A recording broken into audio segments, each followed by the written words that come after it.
Hey guys, Kaza here, welcome back to another video. Here we are in the final part of the guide series. Starting off, you can talk to all the people in the sanctuary to get a blue or purple rarity weapon. And then I did just use the tip at the end to get the bad and good touch. Then after talking to Claptrap, make my way to Iridium Blight and just fight all the enemies.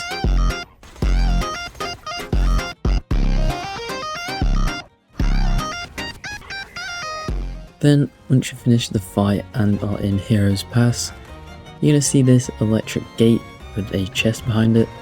All you need to do is make your way across the first bridge, and you'll see an electrical fuse box just off on the rocks, and I'll turn it off and give you access to it. But again, chests, pretty useless.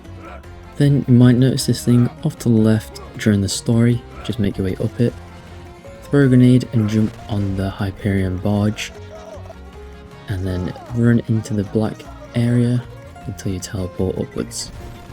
Now one thing to note is if you do this during the story, you'll just fall into the lava. So make sure to do this after you've completed the story mission. You'll be able to hitch your ride over to the middle of the map. But one thing to note is if you don't jump off, then the barge will just keep going and fly off the map. And unfortunately you won't be able to get back. So just try and jump off when it starts spinning, that's usually the best time to do it.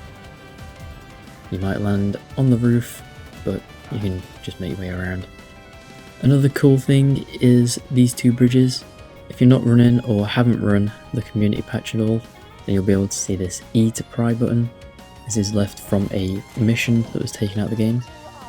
Now this next part I don't recommend doing. I was just messing around seeing what would happen if you jumped onto the barge with Mordecai, and yeah, when he flies off, you just left floating in the middle of the sky.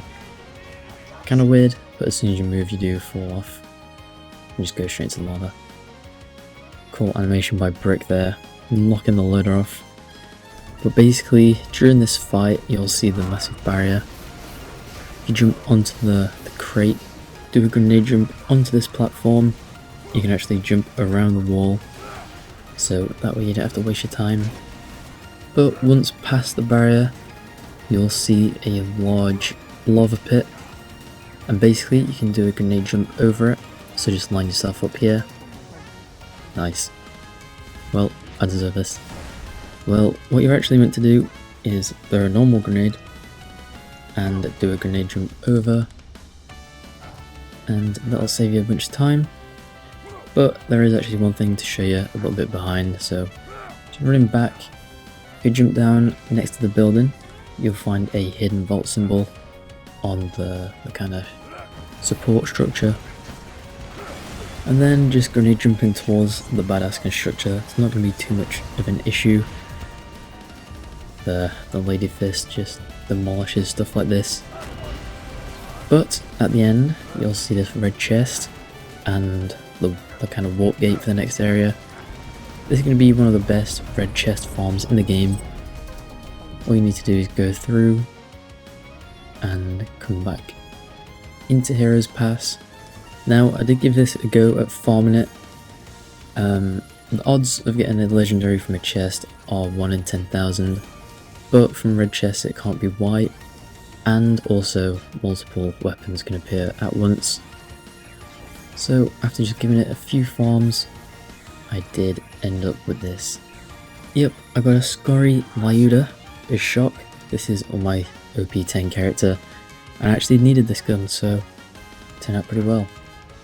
But now, going into the Vault of the Warrior, we have this hidden underground area with another red chest. There is one final thing after this, but for now, this is the final fight of the game.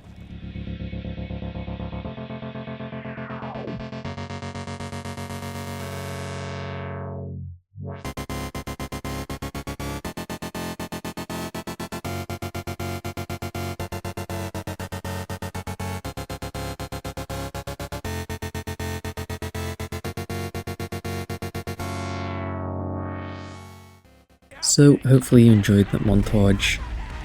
And now for the final piece of information, it's going to be the Moonshot Farm, where basically when you use the Moonshot button, you can either stand a certain distance away for the mission not to go, then you'll get 13 seconds to run around and look for a legendary before save quitting, or read-only farm and get yourself a legendary weapon.